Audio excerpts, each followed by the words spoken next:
your home. Hear the shepherd's song, the herald summons, your king returns. Words written on the pages echo through the ages. Shema Yisrael, you must hear Yahowah's words so clear. In this night and in the day, echoes never fade away. David's songs forever sing. Mashiach's gift to you we bring. Lift the shofar to the sky. Yahowah is El Shaddai. Shema Yisrael, hear the sound, a message for you coming down. Daughters of Zion, lift your voice. The time has come to make your choice. Shema Yisrael, you must hear Yahowah's words so clear. In this night and in the day, echoes never fade away.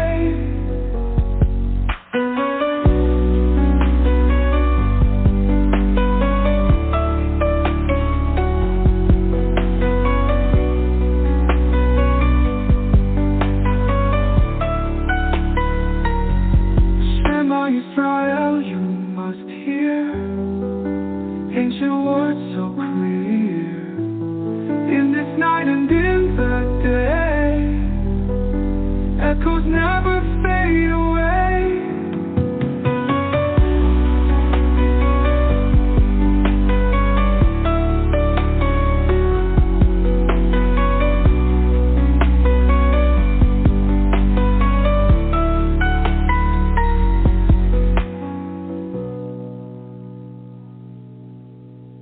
Lovely. That is the Herald Song. I am Craig. According to Yahowah, my name is Yada. And we're here with Kirk and Dee. Our audience is Yisrael. And Israel, you are a tough audience. At this point, you are more hated by the world than at any time in your history. And you've had quite a history. You were hated by the Egyptians. You were hated by the Assyrians. You were hated by the Babylonians. You were hated by the Philistines. You were hated by the Greeks. You were hated by the Romans. You were hated by the Roman Catholic Church. You were hated by the Third Reich, which grew out of the Holy Roman Empire, which hated you. You were hated by the first Muslims and by the Ottoman Turks and by Muslims again, still hated by many Christians, hated by conspiratorialists, and today hated by a growing number of progressives. It hasn't always been your fault. Much of it has been. The fault that is yours to shoulder is the fact that we herald a message from a God whose name you won't even say. He is the creator of the universe. He chose you to be his people, and yet you have chosen to ignore him.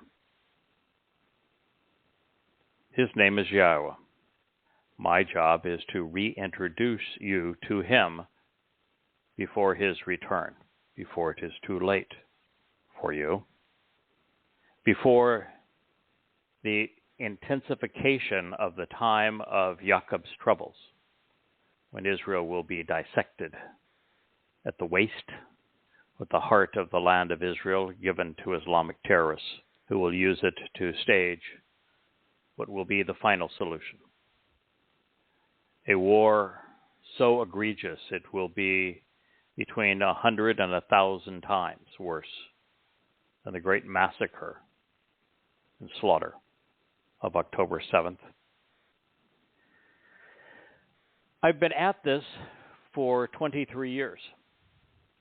I began to speak on behalf of Yisrael, to defend Yisrael, risking my life. I've had over many thousands of death threats, trying to awaken Yisrael to the threat that is Islamic terrorism, genocide, the death cult of Islam, and then to exposing and condemning the religion that robbed you of your Messiah and the Son of God and your Savior. No, not that Jesus fellow. He was a fable. He never existed.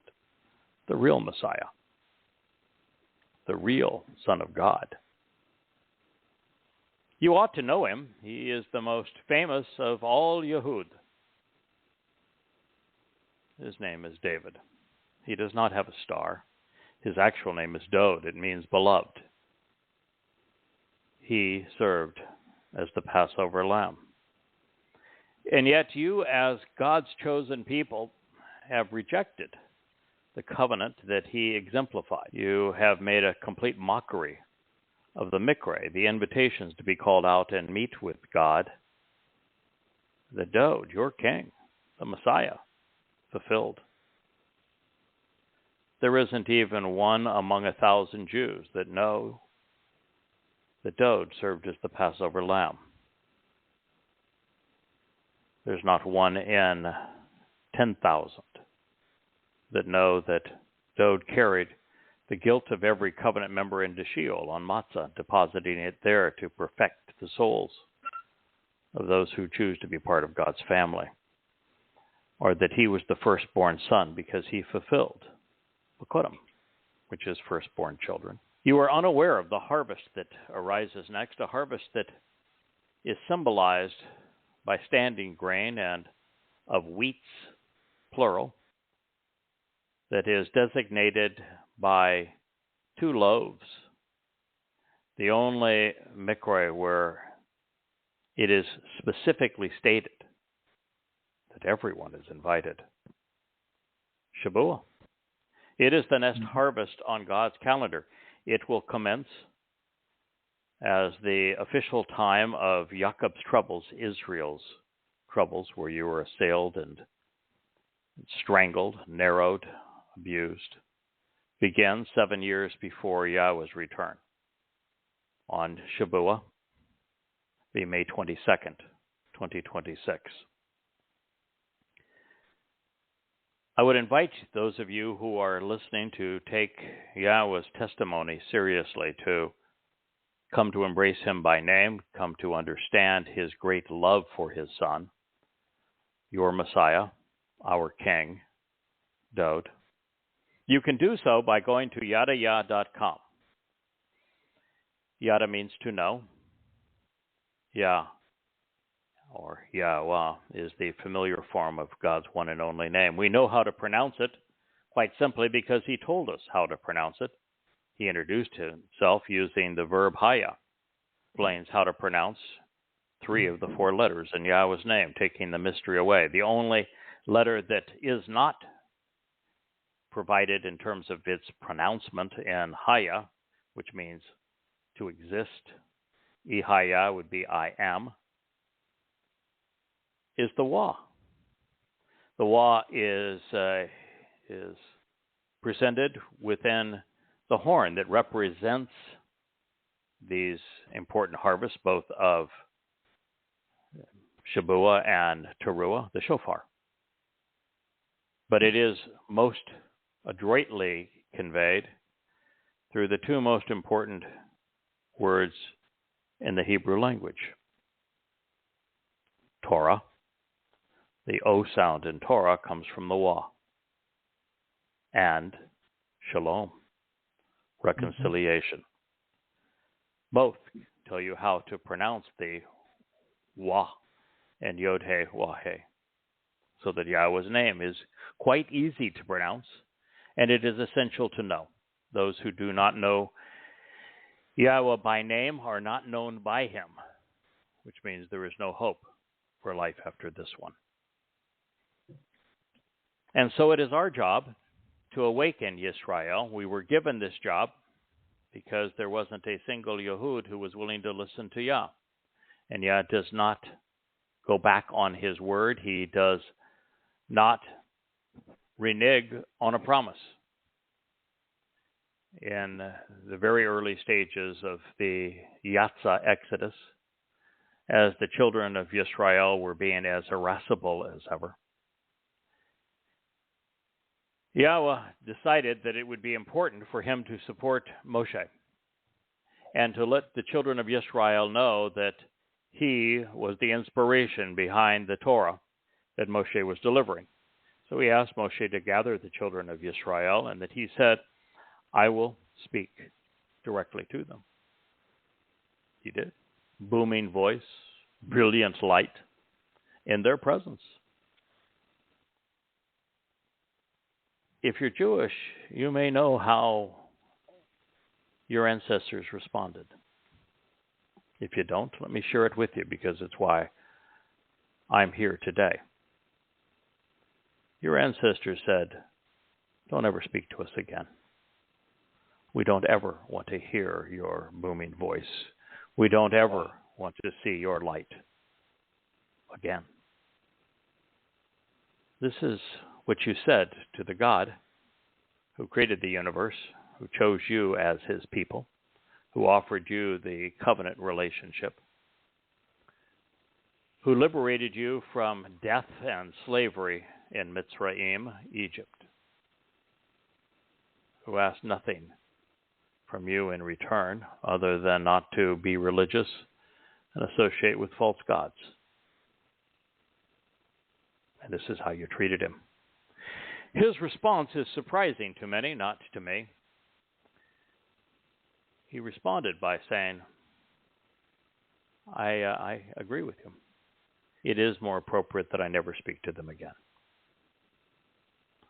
Instead, I will communicate through the likes of Moshe. I will have prophets, and I will speak through them to my people. Less aggravating for me, obviously less aggravating for them.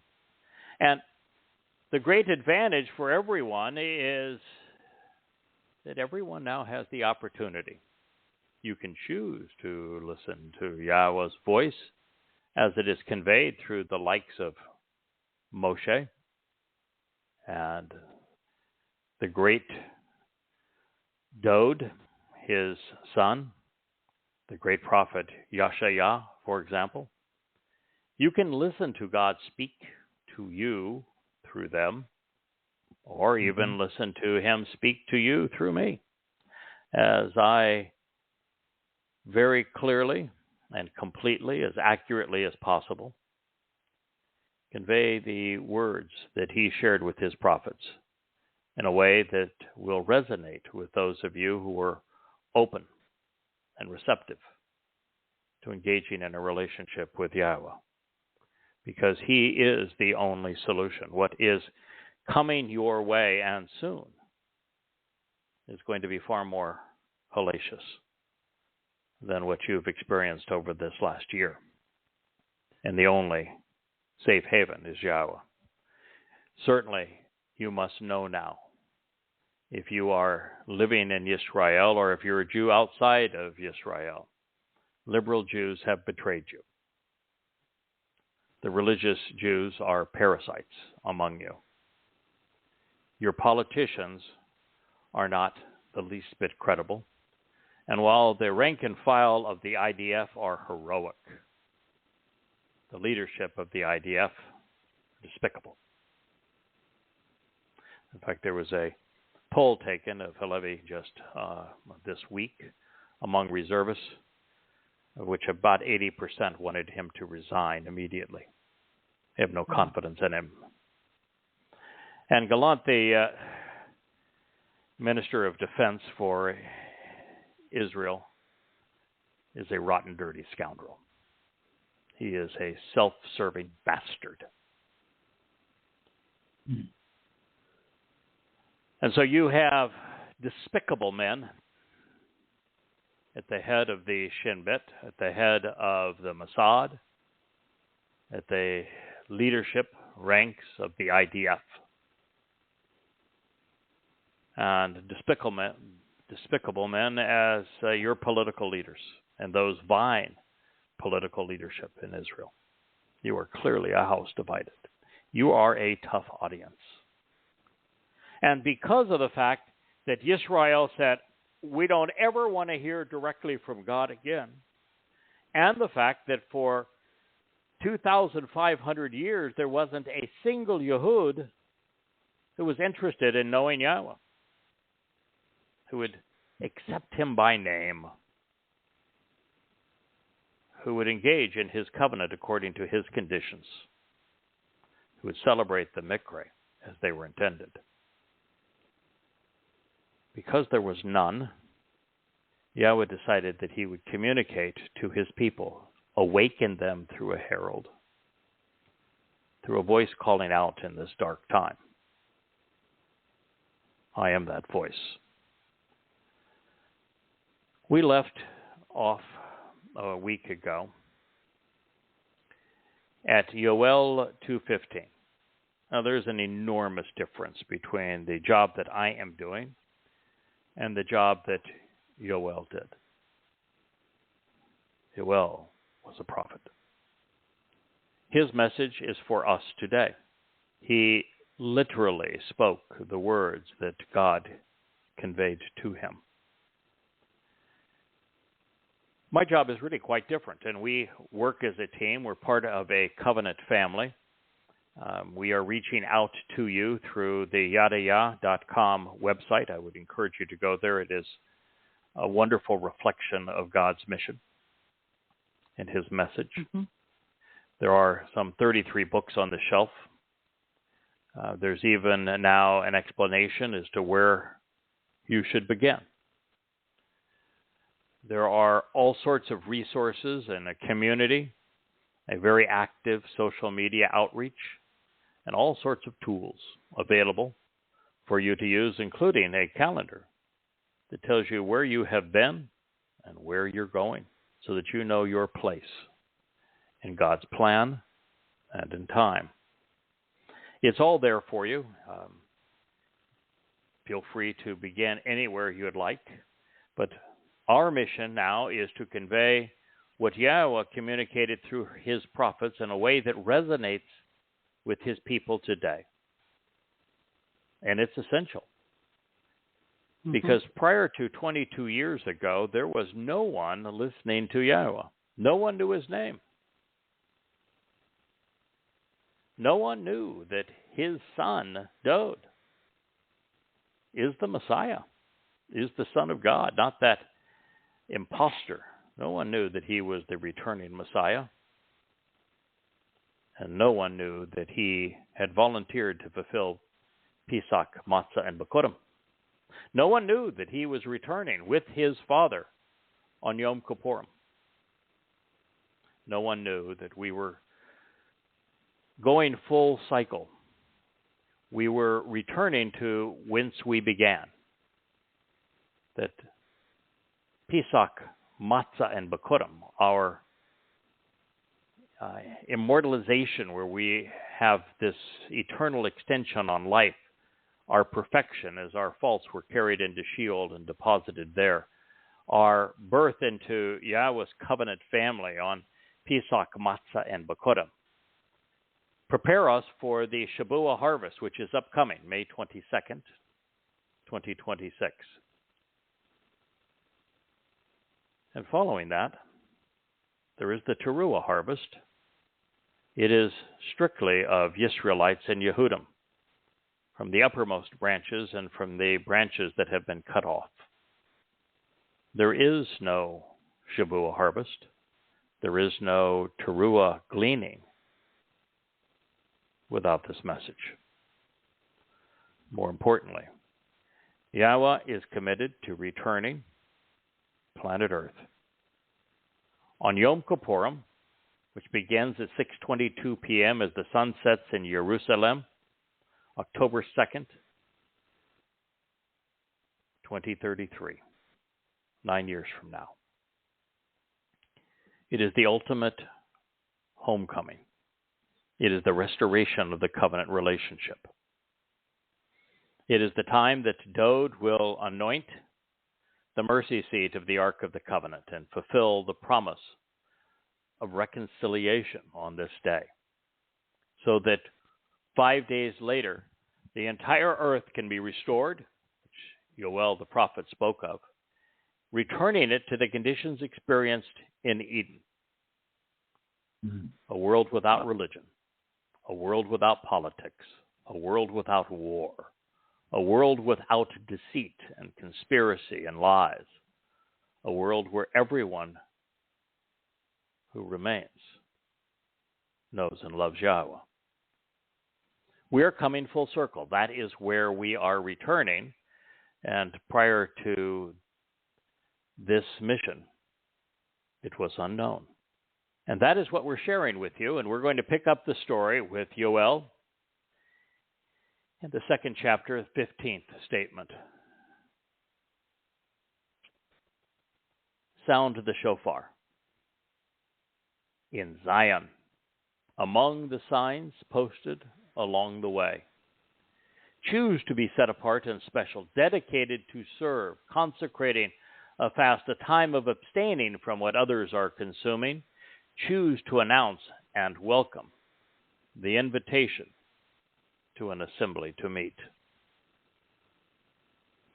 The shofar is the symbol that announces the final two harvests. The first is, as I have mentioned, on Shabuah. It is a harvest of all covenant members, whether they be Goyim or Yehudim, young or old, men or women, Yehudim or Gentile. The date this will be fulfilled is 7 years prior to Yahweh's return, which means it's on a Shabat, May 22nd of 2026.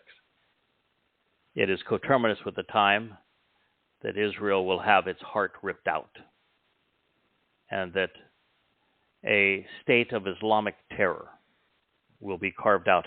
It is the time that the effects of the Torahless one will begin to emerge.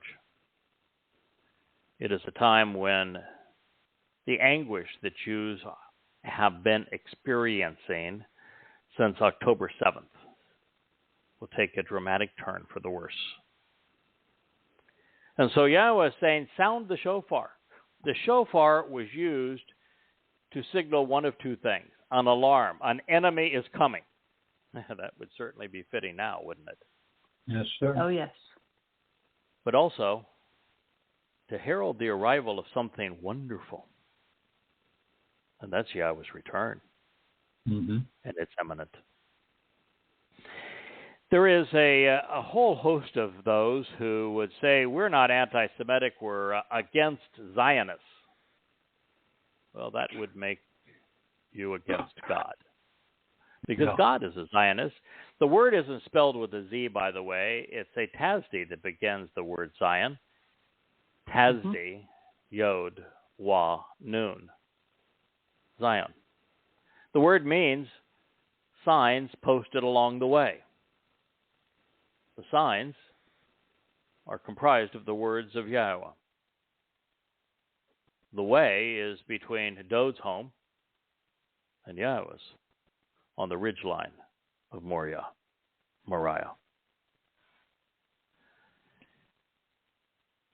The encouragement is to choose to be set apart and special, dedicated to serve, consecrating, Kadash. One of the things that is lost by almost everyone outside of this covenant family in the study of Yahweh's revelation to us is the idea of being set apart. It is very often corrupted to the religious concept of holy. But holy in Hebrew, it's choli in Hebrew, is a disease. It's a horrible thing.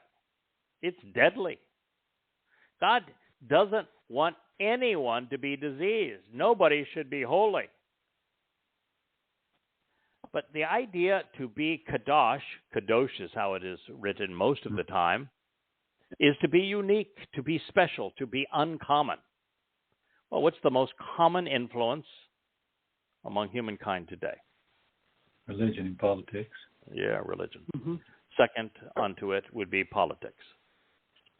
So the two most common threads, influences in human society are religion and politics. So you cannot be Kadash, you cannot be special, you cannot be set apart, you cannot be uncommon if you are religious or if you are political or if you are both. Mm-hmm. The only way that you can comply with Yahowah's request is of your own volition to be anti-religious and anti-political, so that you become unique, special, and that disassociated from religion and politics, particularly if you are among those that knows the value of that shofar and the message on those signs that are posted along the way, then you are prepared to serve. Mm-hmm. And there's no time more important than this one. Yes. It's only 9 years left, and 20 7 months. of those 9 are going to be hellacious.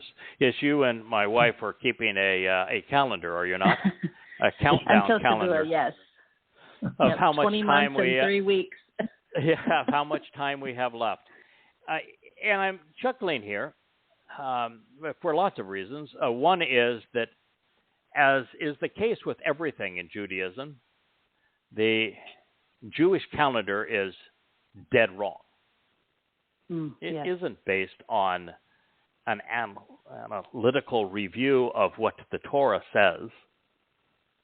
Instead, it's a review of lunar cycles based upon a number that Maimonides favored due to his affinity with Islam, 19.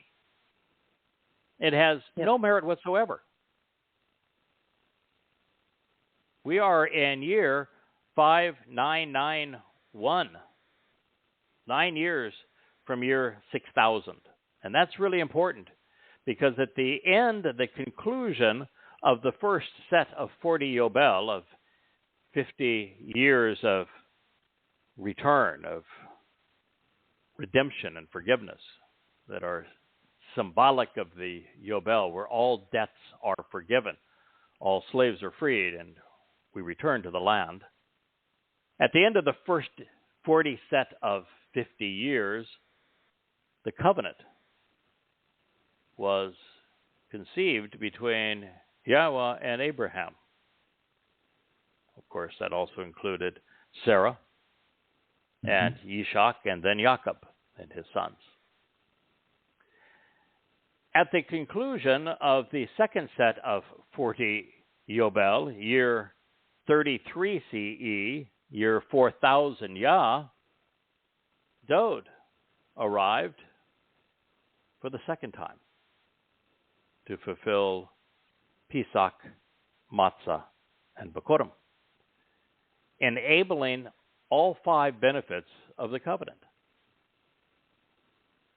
At the conclusion of the third set of 40 Yow'el, or 50 years, year 6000 Yah, 2033, on our Romanesque calendars, the final 3 Yow'el will be fulfilled: Teruah, Kippurim, and Sukkah, with us camping out with Yahowah for 1,000 years thereafter, between year 6,000 and 7,000 Yah. That is the timing.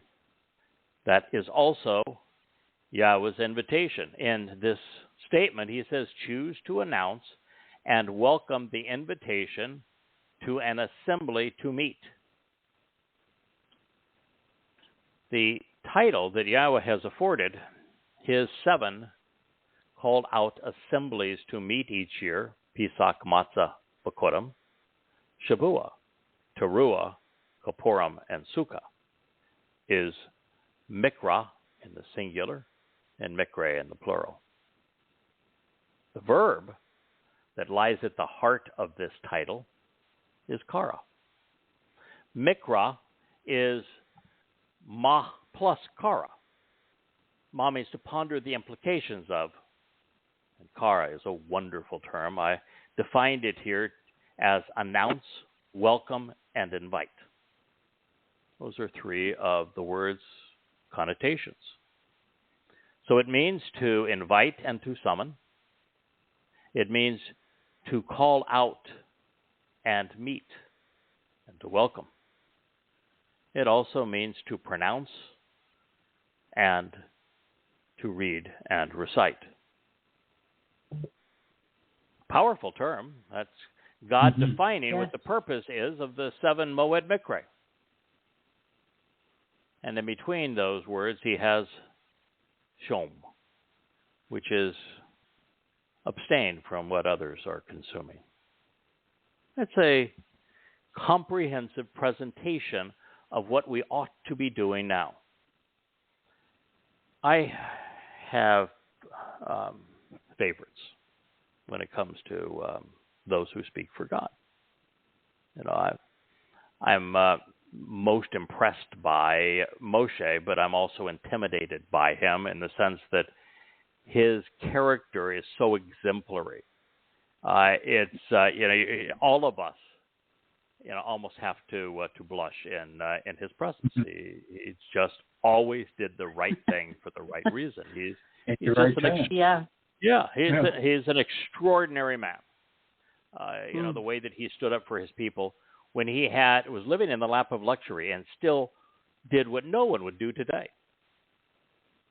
He put himself in harm's way to save an innocent man from being beaten to death. Of course, the Jews, being Jews, renounced him for doing so and threatened him rather than accept the favor. And when Yahowah asked Moshe to go back to Miqra'ey to liberate his people, Moshe, of course, said, no, you got the wrong guy. I've already left that place, man. I ain't going back. And he came up with all manner of excuses, but that's the real reason. It's those people the Egyptians treated me like I was gold, and my own people treated me like I was crap. And you want me to go back to the people that treated me good to liberate the people who treated me badly? Is that really what you're asking? Thanks, but thanks, but no thanks. Deal. Yeah, that's a raw deal. Yet, Yahowah was relentless with Moshe because there really wasn't another option, and he only worked through people. So he cajoled Moshe into the task. And Moshe, once he was in, he was all in, and from that point on, he just was extraordinary, and extraordinary amongst people that no one else in all of human history would have been able to tolerate. The Jews were horrible during the Exodus. And so he is the first of these great men who introduced us to these assemblies to meet. The most important of them, the most brilliant of them, the most articulate of them, the most courageous and compassionate of all men. Another man that would be very difficult to stand next to and not be a bit humbled. Weakness. Is Dowd. Is Dowd. Yeah, Dowd was flawed where Moshe was not, but he had such passion and conviction that he overcame those flaws. And Yahowah loved him more than anyone else in human history, and so even to be in his presence is going to be quite the experience. But there are other people that we meet along the way that are exceedingly endearing. I personally have a bromance with Yahowah. I love the man's intellect, and when we have a lot of things in common.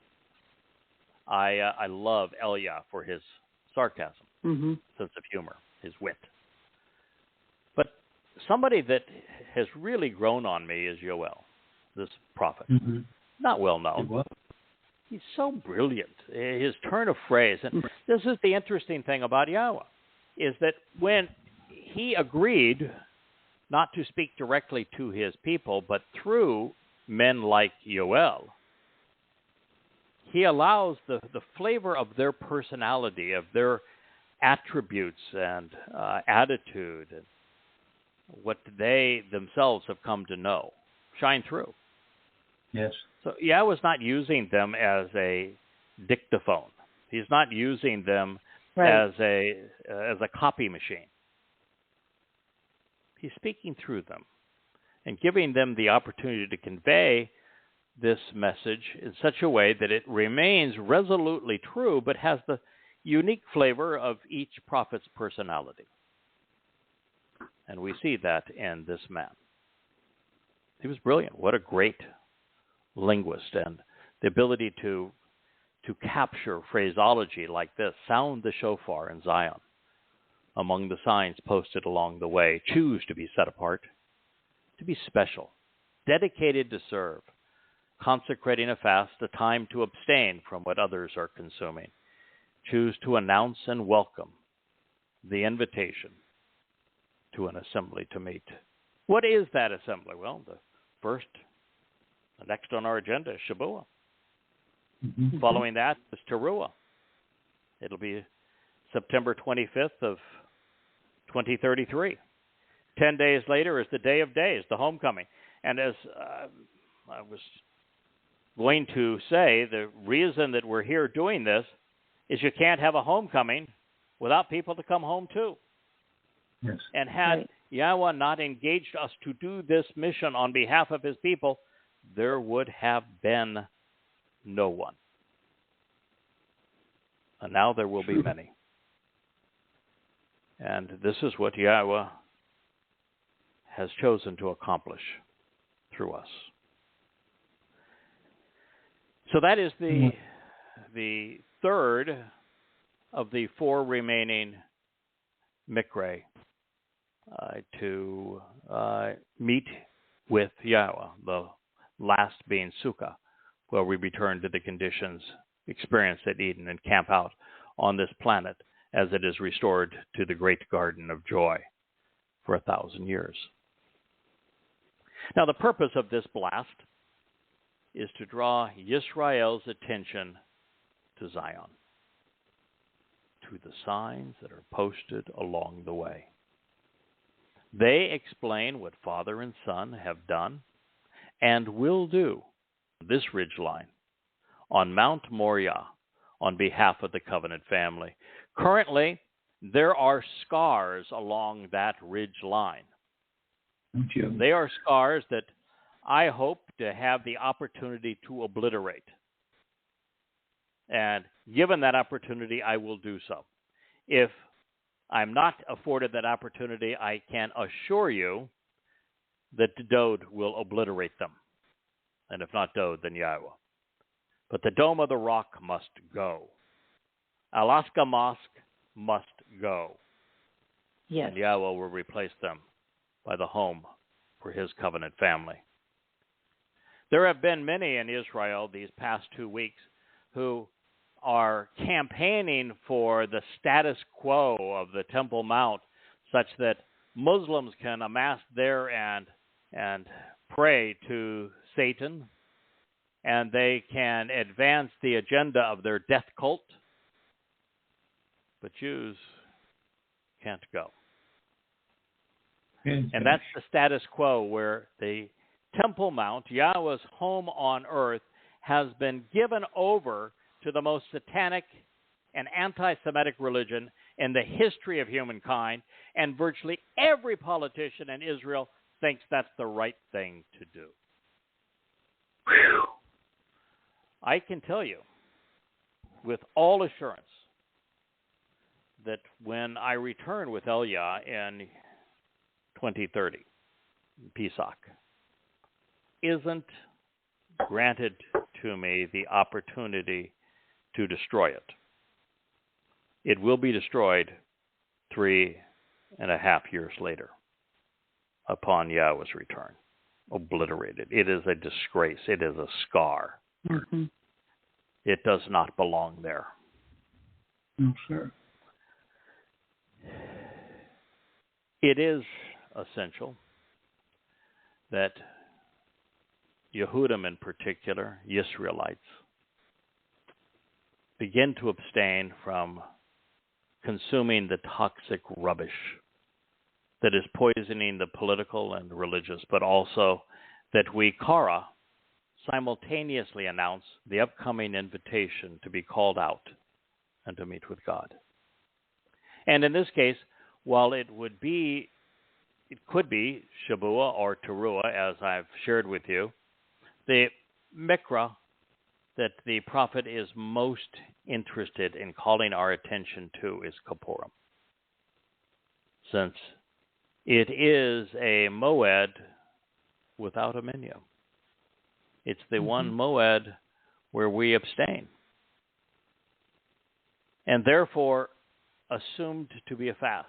Well, I'm not sure we abstain, but there is not a menu, and so if he's saying, let's not consume what the world is consuming, well, the natural inclination would be to assume that he's talking about Kippurim. And Kippurim really is the most joyous day on Yahweh's calendar. That it's not the biggest of the harvest. The biggest of the harvest is going to be Shavuot. The smallest of the harvest will be on Teruah, a gleaning, if you will. But I can assure you, there will be Yehudim, there will be Israelites who will be gathered in Jerusalem on October 2nd as the sun sets on the human experience one last time, who will look up and will observe Yahweh returning with Dode, and Dode in God's presence will be as brilliant as the sun. And those that are there will experience what was written in Zechariah 12, accompanied by the one that we pierced, his son, Dode. And they will weep for God's firstborn, for all, not only that we put him through, but most importantly, for generation upon generation of Jews denying that he had offered this great sacrifice of life.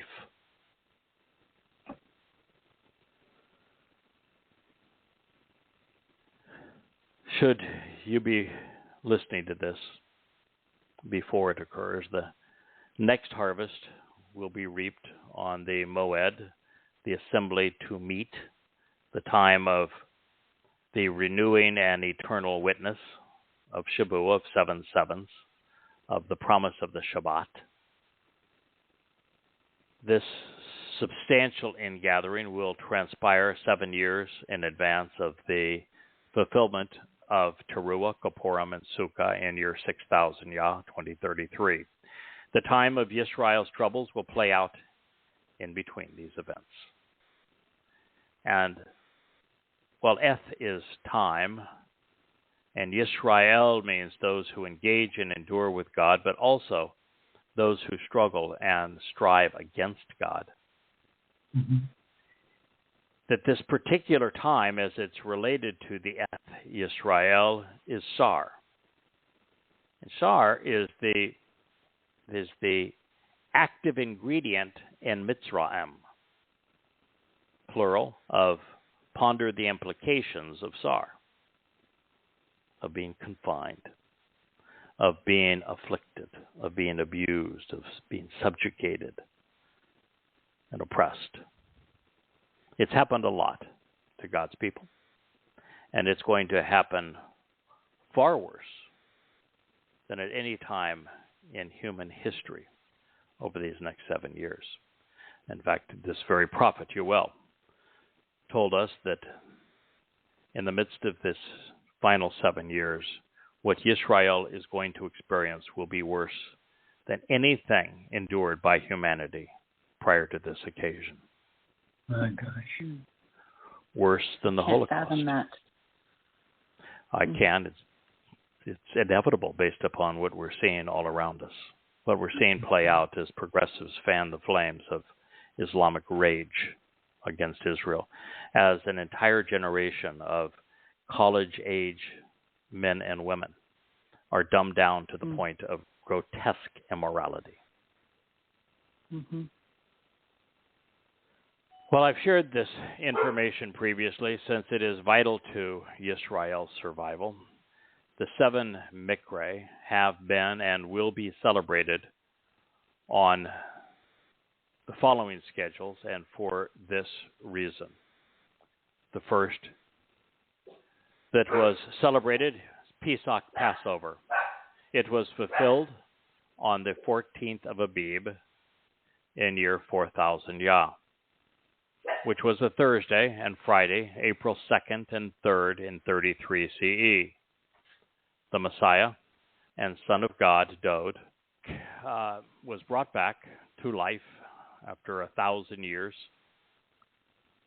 to sacrifice his newly consecrated bashar, which is a corporeal body, as the lamb. He allowed the Romans, in fact, he even predicted that the Romans would crucify him 500 years before crucifixion existed as a form of torment, of anguish, and 700 years before Rome even existed. And that he would do so to open the door to life. He wrote about this in Mizmor 22 and 88. The eyewitness count of what occurred was scribed by Dod himself, 1,000 years in advance of him enduring it. It was written in first person. Mm-hmm. The only reasonable and informed conclusion is he wrote about his fulfillment of Pesach, Matzah, and Bikurim in first person 1,000 years before he endured this torment, because he was the Passover lamb, because he fulfilled Matzah leading to Bikurim. If you don't mind, I have something to add to that. Mm-hmm. If you read along in Shemoth 12, where Moshe writes the instructions for how to process the Pesach lamb, and then you read Mizmor 22, you'll see that Dod actually describes what the parts that Moshe asked us to set into the bowl to be burned are feeling. It's actually stunning to read them together side by side and realize Dod is pointing even back to the Torah, that he is the lamb. Why don't you write down your observations and your correlation between what I Moshe did, actually. I have did? that. I'll send it to you. Oh, please. And we'll share it. Yeah, it's stunning. It is universally true that Moshe and Dod are inseparable. You know, I spoke of them as being the two most important men who ever lived.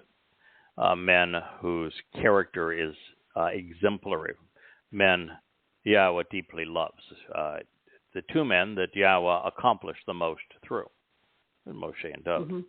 They are the two great Zeroah, with Dod being the sacrificial lamb and the strong arm of God, and Moshe being the ram who led the flock of Yahweh out of harm's way. But the reason that Moshe and Dod are hand in glove is that by delivering the Torah, Moshe explained what Dod would do and why it would benefit us. Right. And then Dod fulfilled those events. It is the sad thing about Twistianity is that they have their man God dying, but for no reason. How is being tortured somehow good? What's the purpose of a dead God on a stick? Does the stick have magical powers? What in the world do they think was accomplished by this stupid notion that men killed God? But you see, with Moshe's explanation of Pesach and Matzah and Bikurim, with the children of Yisrael living it out as the Exodus began, and even more importantly, 2,000 years before Dode, or 1,000 years before Dode, 2,000 years before he fulfilled it, with Abraham and Yishak experiencing on Mount Moriah precisely what Yahweh and Dode would do by providing the lamb. Mm-hmm. And when you recognize that Yahweh, through Moshe, explained the purpose and the timing of the Moed Miqra'ey, and then Dode, having studied it, in fact, Dode wrote the single most expressive and expansive intellectual essay on the Torah and how to observe it in the 119th Mizmor Psalm, the longest of them, alphabetically going through the 22 letters in the Hebrew language, offering 8 insights per letter on how to get the most out of your observations of the Torah. Dode figured it out. Yep. And once he figured it out, he volunteered to serve as the Passover lamb. He volunteered to serve as the soul carrying our guilt into Sheol so that we appear perfect in God's eyes because our guilt has been removed. We're innocent. No reason for salvation, no reason for any of that because we're perfect in God's eyes. Mm-hmm. And all of this is explained in the Torah and then lived out through Dode. Yes. So they are inseparable. Mm-hmm. One explained what was going to happen. The other made it happen. It's interesting that everything that's important here with Yah occurs in threes. I told you there were 3 sets of 40 Yow'el, Mm-hmm. that Mm-hmm. each of the major events and fulfillment of the Moed Miqra'ey and the covenant were laid out through those 3 sets of 40 Yow'el, year 2000, Yes. 4000, and 6000 Yah, 1968 BCE, 33 CE, and 2033.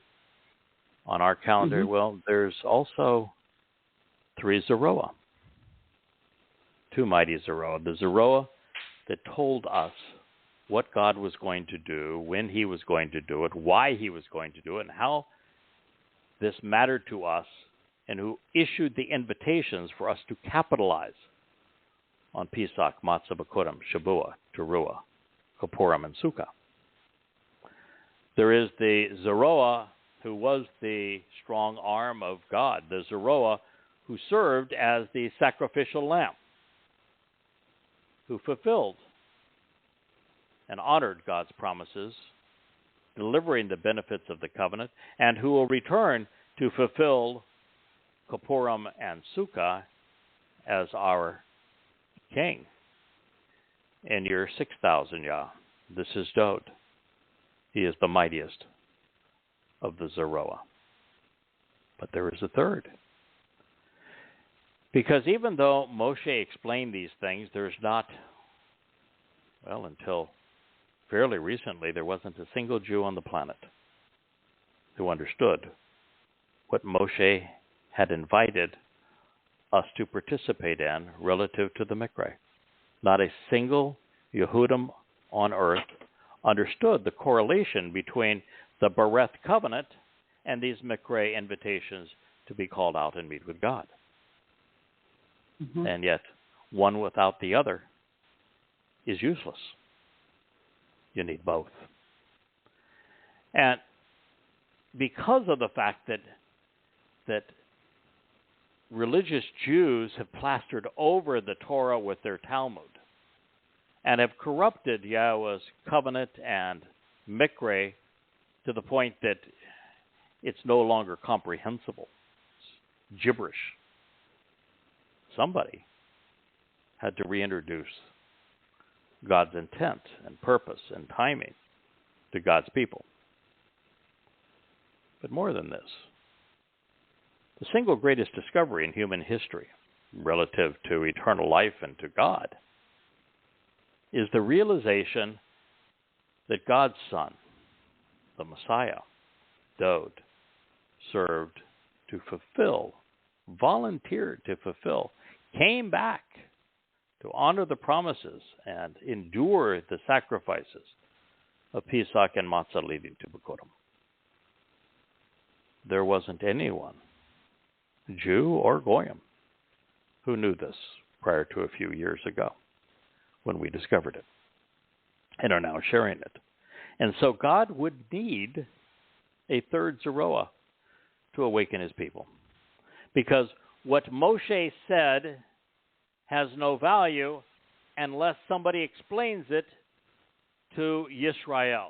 What Dowd did has no value unless somebody awakens Yisrael to the fact that he served to fulfill the first three Moed Miqra'ey and what that means to us as it relates to becoming immortal, being perfected, being adopted into the covenant family of the creator of the universe, of Yahowah, of being enriched and empowered by him. If those things aren't known, there is no fulfillment of Shavuot. There is no fulfillment of Teruah. There is no homecoming on Kippurim. There's no celebration of a return to Eden on Sukkah. The entire human experience is for naught. So God would deploy a third Zeroah. This one had the responsibility of sowing the seeds which would take root and grow. The seeds being the words of Moshe and Dowd, and the great prophets like Yashayah and Yow'el, such that there would be a fruitful and productive Shavuot harvest, a wonderful gleaning of Yisrael and Yehudim on Teruah, and most important of all, a joyous homecoming on Yom Kippurim, so that Yahowah is pleased with the quality of those he gets to spend eternity with come Sukkah. That is why we're here. That is why we represent this shofar. We are the voice calling out. We are the herald of this king.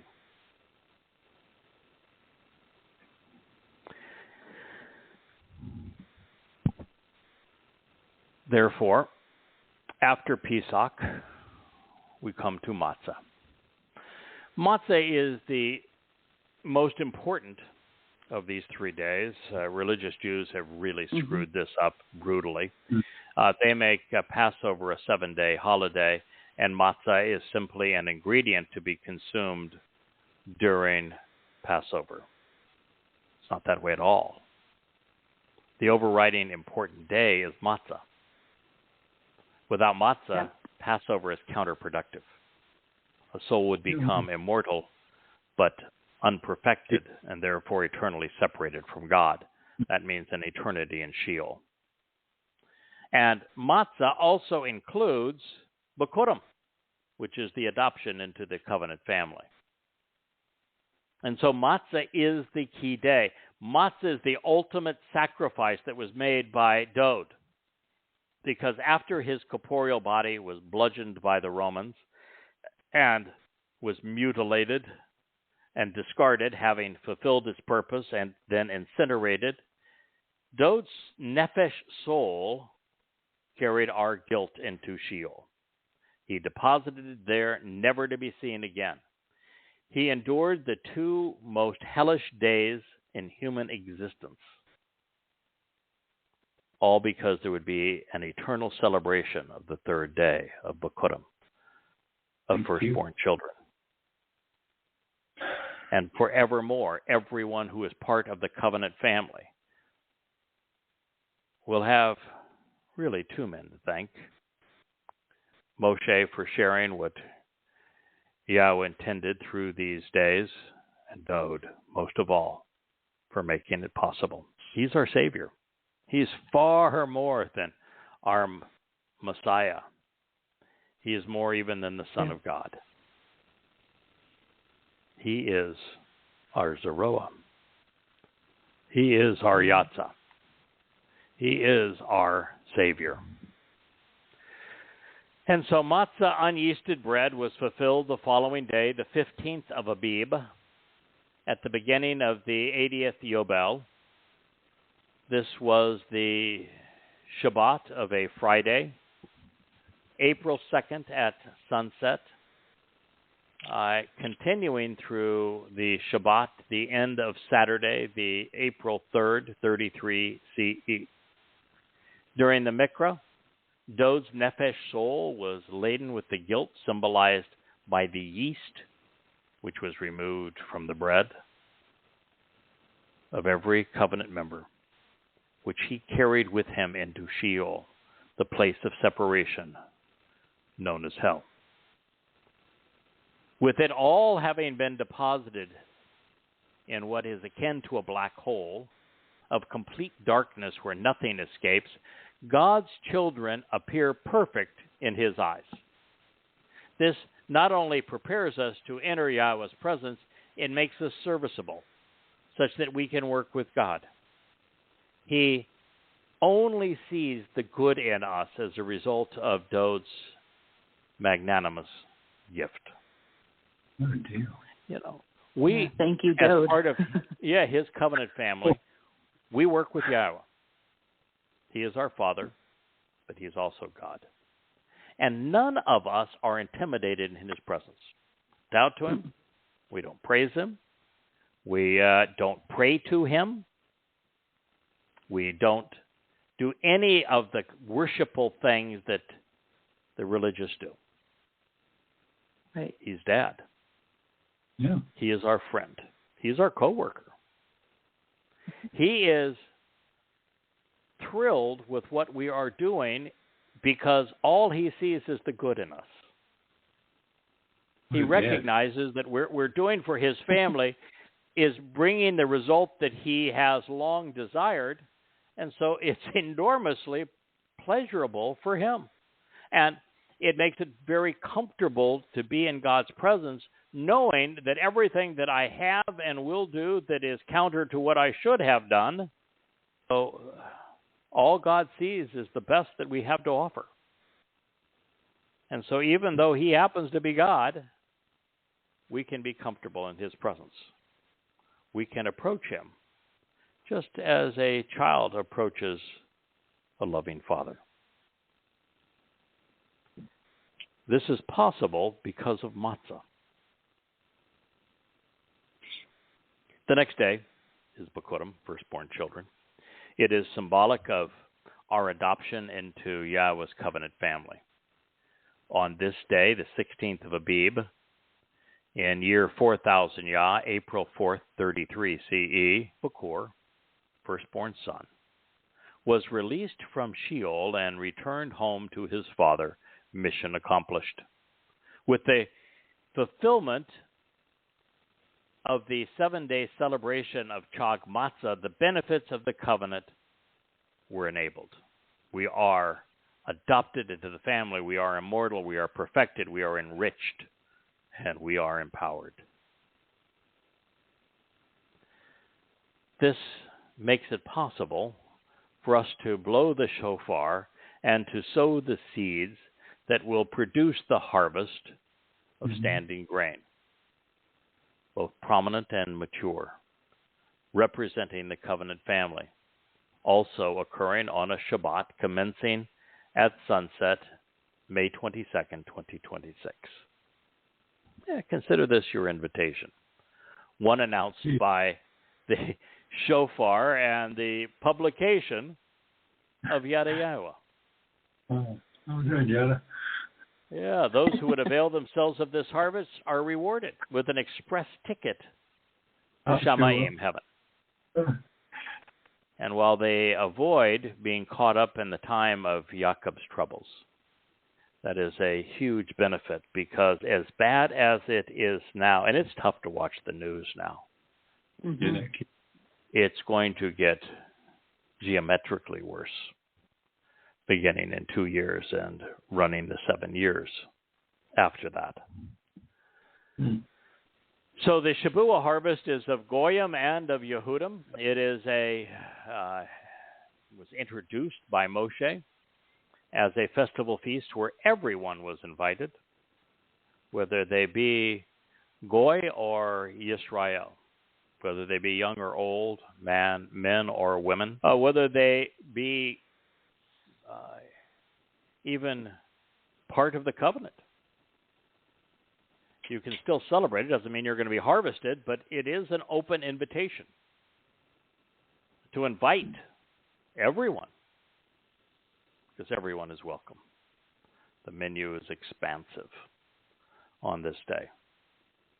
And there's so much symbolism. In fact, I think Dee is probably the foremost expert on the various symbols that are associated with Shabuah, and really is the one who came to realize before anyone that while the Christian New Testament in Acts has Peter proclaiming the fulfillment of what they call Pentecost, which is timed as Shabuah, there is no evidence that occurred. There was no harvest then.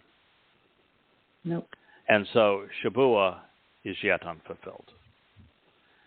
And the natural date for its fulfillment is the 7-year date at the beginning of the time of Jacob's troubles, 7 years before Yahweh's return. Just so happens to be a Shabbat as well. And that leaves Teruah to be fulfilled along with Kippurim and Sukkah in year 6,000 Yah, just as the first 3 Moed Miqra'ey were fulfilled in year 4,000 Yah. The final 3 are fulfilled in year 6,000 Yah. And Teruah now.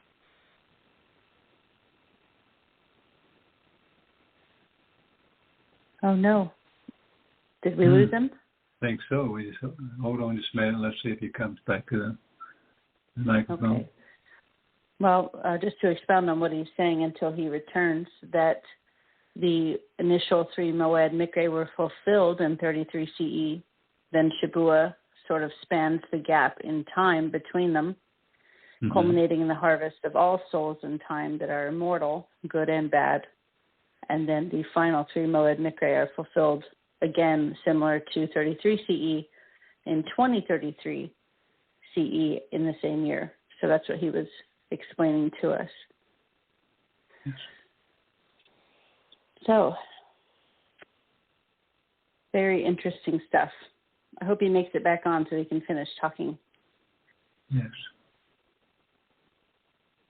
I have a little list here just to fill the space while we wait. Okay. If you want, I can go over it about the Pesach lamb and the comparison between Mizmor 22 and Shemoth 12. Please so do. Each piece of offal, which I've, in my opinion, could be equated to a physical or mental process that a man would use improperly at one point or another in his life. So Moshe describes the skin, the physical body and the cover of mortals. And Dode describes what happened to his skin. And it talks about the head, including the human senses. Our senses can be used to make bad decisions. And Dode describes what his senses were experiencing and what his head, his tongue was feeling and the pain that he was enduring. Also the blood, which is the life that was put in a bowl, described in Shemoth 12, to be burned. All of these parts were burned completely. The bones, which is the skeletal structure and the foundation of a mortal man, the way he walks, his feet. So all of these things are put to the side and burned, and the only thing that remained of Dode, a.k.a. the Pesach lamb, was that which was fit for use, that which was edifying and edible, the roasted meat to feed the family. So in a sense, everything that Dode had engaged that was improper was gone, and just like he removed all of ours. So that was the cool connection to Shemoth 12. So when you read Mizmor 22, I encourage everyone to read Shemoth 12 and see those comparisons where Dode's literally explaining the parts that Moshe had to set aside for burning. I cried when I read it. It was so sad, you know. And the beauty of the whole thing, I think we're back connected again, is that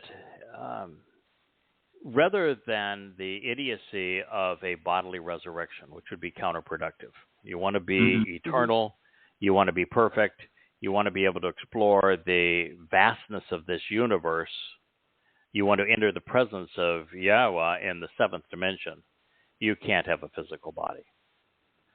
That needs to be shed. It's very much like what fire does, which is why it is used as a metaphor throughout these Moed Miqra'ey, where fire takes physical organic material and transforms it into radiant energy, light, warmth. And the very same thing is what the purpose of Pesach, Matzah, and Bakurim do for us. They transform mortal beings who have a finite life, who are decaying, who are imperfect, who are very limited in what they can achieve, into infinitely superior and enriched and empowered and enlightened spiritual beings. Vastly better than the idiocy and the counterproductive nature of bodily resurrection. The Passover lamb is never resurrected. It does not come back to life. That would defeat the purpose. The body, the bashar, was discarded in favor of emancipating the soul, the nefesh. And that is what actually occurred. And that's why Dode's, what was left of his mutilated body, had served its purpose. It was discarded. It was incinerated, just as the Torah explains. It was good riddance.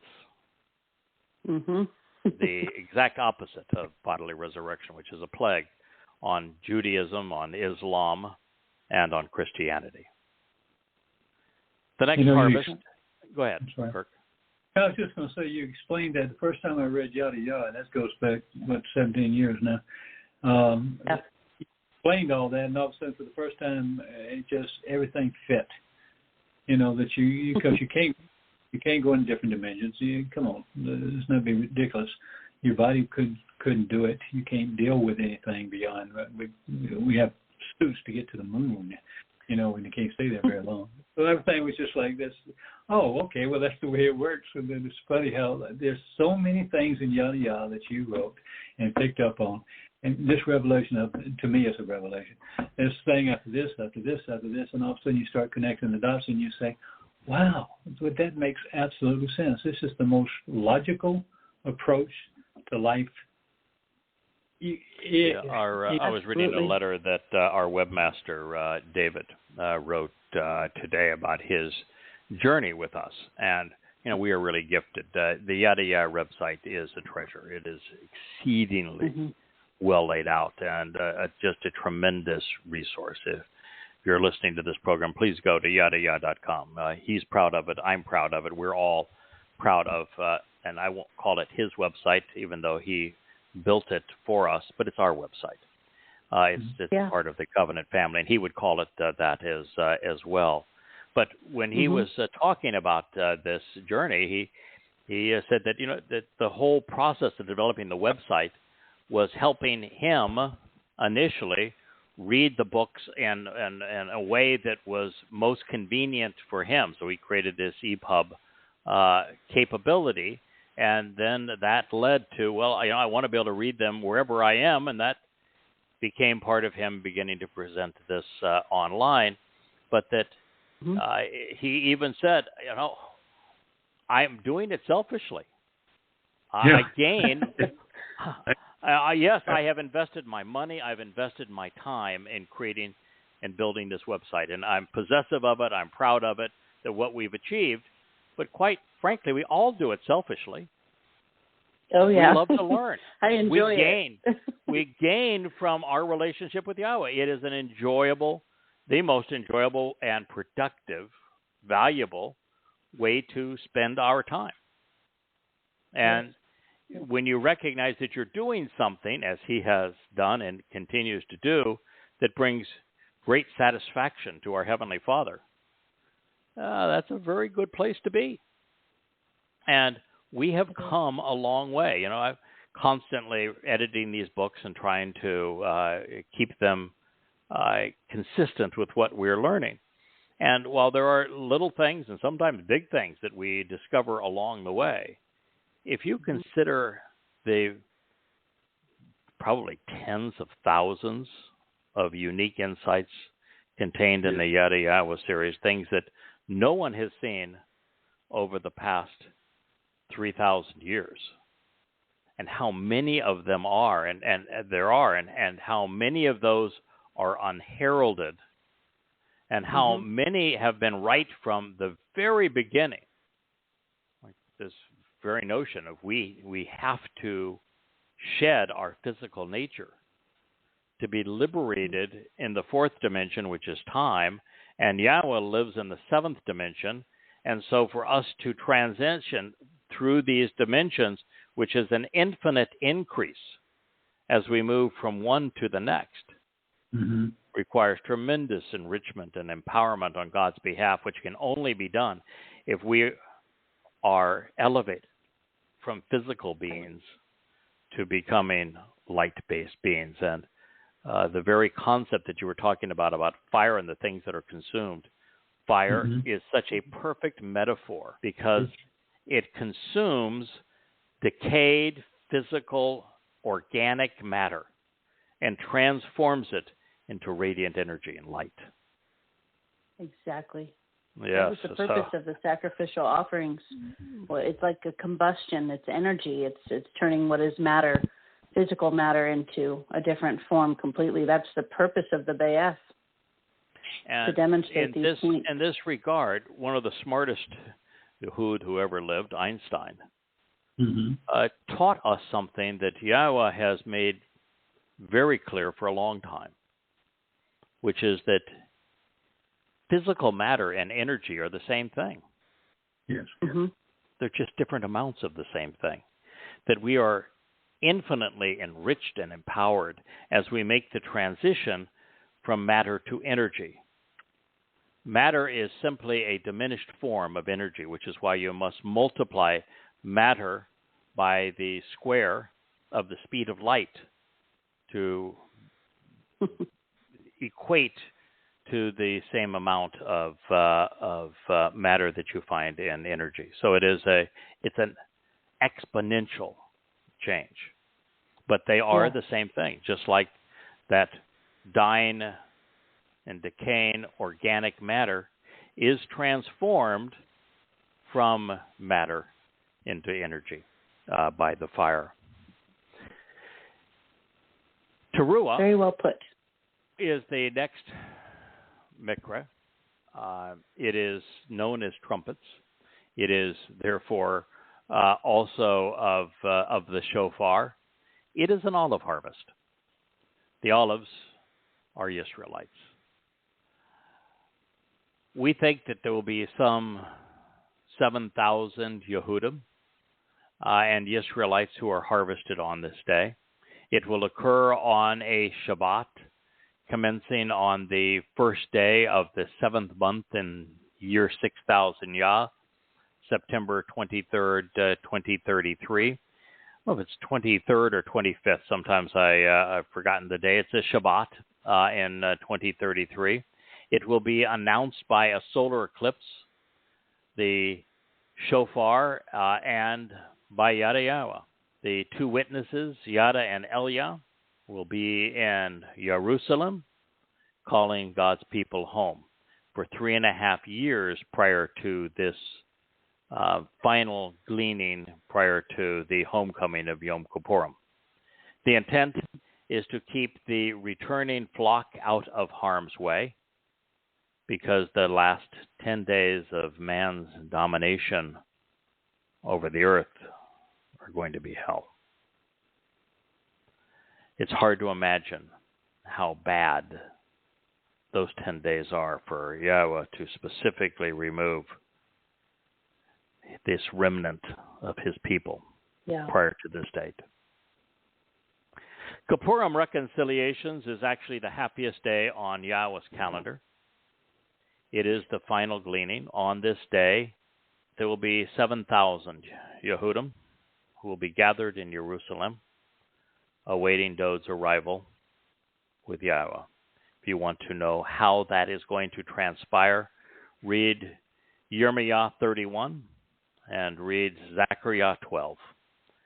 They are brilliantly descriptive of this event. If you want what's going to happen, read the story earlier in Zechariah as he explains how Dod is going to serve as the high priest to anoint the Kipporeth. And then read in the Torah on what happens on Yom Kippurim, which is where Aaron, because he was a screw-up, his participation in creating the golden calf was abysmal, and he at times gave Moshe a difficult time. He, to serve in the role that he was serving, needed atonement even for himself. And so Yahweh said, there's going to be the blood of a bull and that of a scapegoat, of a goat, to be sprinkled on the seat of the Kipporeth, the mercy seat, to which Kipporeth is based on the same verb that underlines Kippurim, which is the plural, which speaks of reconciliation.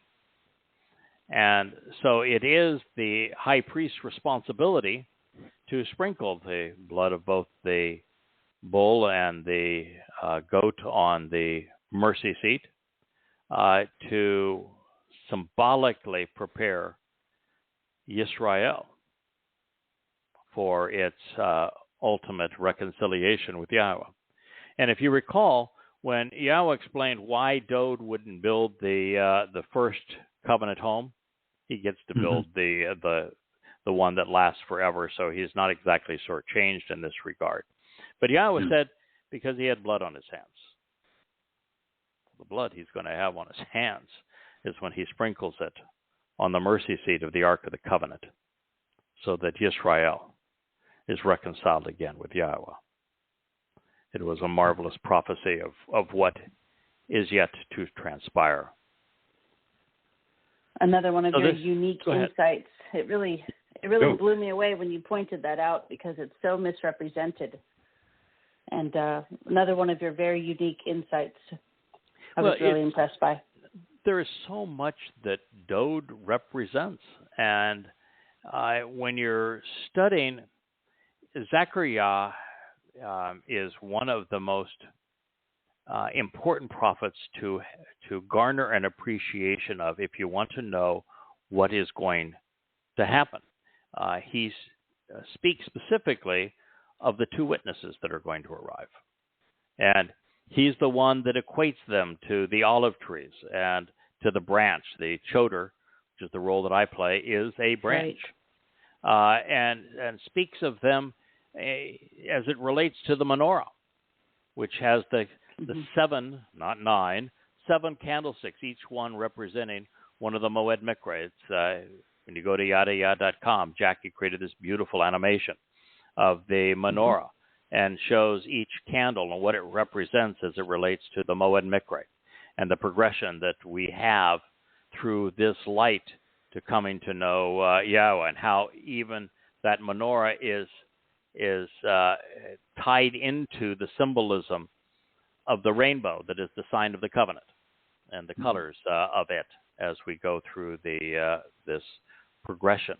And there's a tie-in to not only to the two witnesses, but also to Moshe and Dod and the third Zeroah as it relates to this menorah. And it is Zechariah who explains this to us and the role that these individuals play. And then he introduces us to the fact that there is no one to serve as the high priest, because the Israelites are way too sullied. And so there's someone who is dressed as the high priest. And it speaks of clothing this individual to serve in that role. And it's Dod who is serving in that role. And he's the one who fulfills the Moed Miqra'ey. He fulfills this one at the first mission of this day.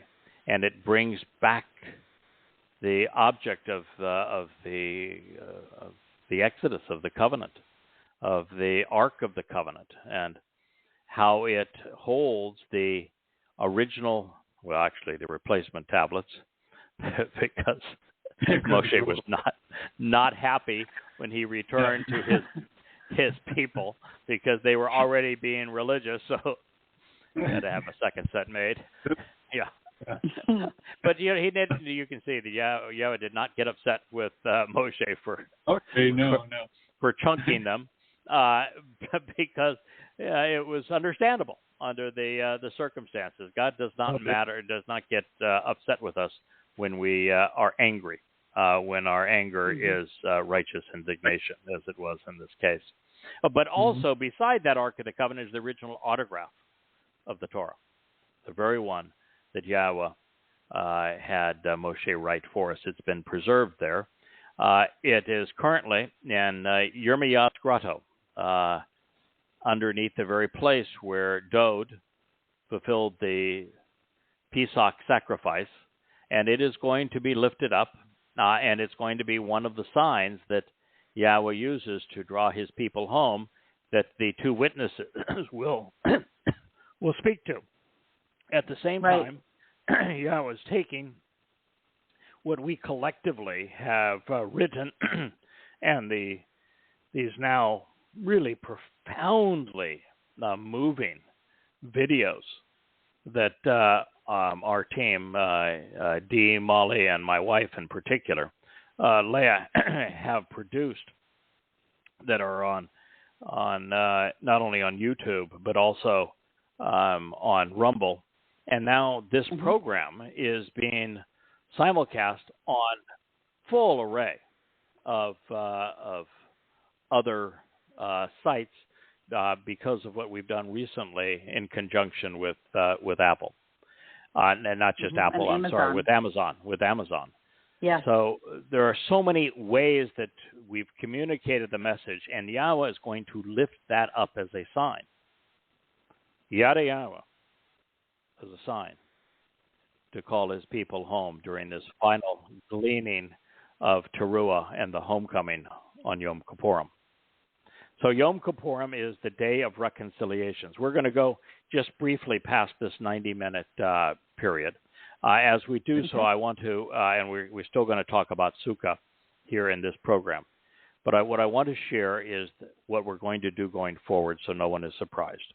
This program is going to come to a conclusion in a matter of minutes. I'm going to refrain from doing 2-hour shows.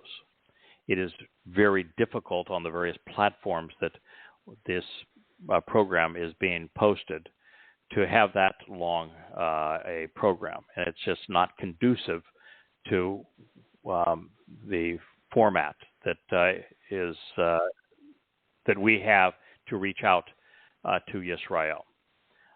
So we're going to do hour shows and rather than 2-hour shows, and we're going to gradually wean this one down to 90 minutes and then to an hour, and then we're going to do a second show each week. So there will be 2 of these, and it's much more effective in terms of the various ways that the programs can be broadcast and reach out to God's people. So as we finish this presentation on Kippurim, it is going to be Yada and Elia that are among those who encourage and prepare Yisrael so that they're ready to populate the millennial Shabbat. This is the final remnant of those of God's people who are called home. It is the ultimate homecoming celebration. It is commiserate with Yahweh's return with his beloved son, Dod, who at the time, as I've shared, will anoint the mercy seat, the Kapporah of the Ark of the Covenant. consistent with the Torah's instructions. This is the final opportunity, because judgment will commence immediately thereafter. All the while, father and son will be celebrating the ultimate family reunion as God restores the earth to the conditions experienced at Eden. This is something that we figured out almost 20 years ago.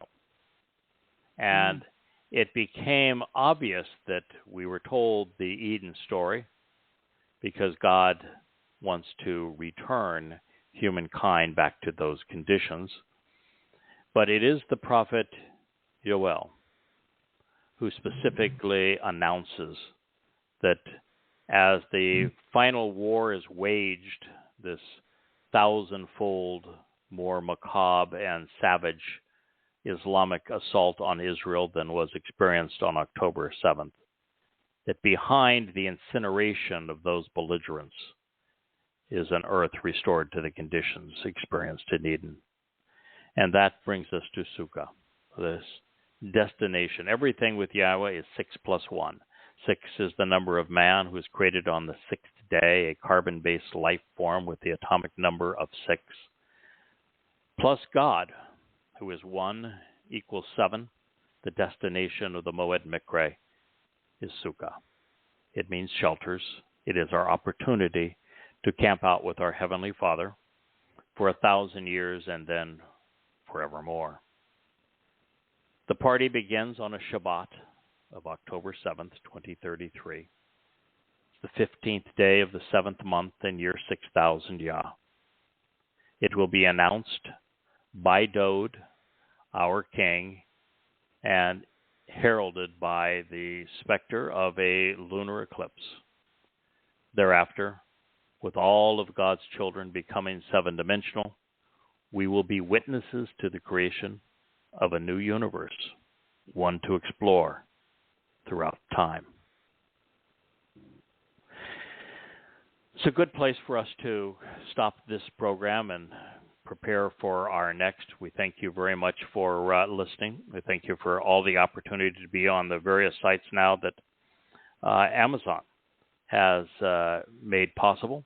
Thank you, Dee, for leading our social media outreach. Thank you, David, for developing such a wonderful website at yadayah.com. Thank you, Jackie, and your edit team for making these books all possible. They are free entirely online. They're available for publishing cost without royalty at Amazon.com, and soon will be in a store that provides access to even other printers. We thank you for listening. We wish everyone the world over who is listening to this message an open mind, a receptive heart, eyes to see, ears to hear what Yahweh our God is saying to us and the invitation his Son has provided for us to be part of his eternal family. May Yahweh bless you all. Happy Shabbat and good night. Good night, y'all. Shalom, shalom. Shabbat shalom, guys. Night. Bye.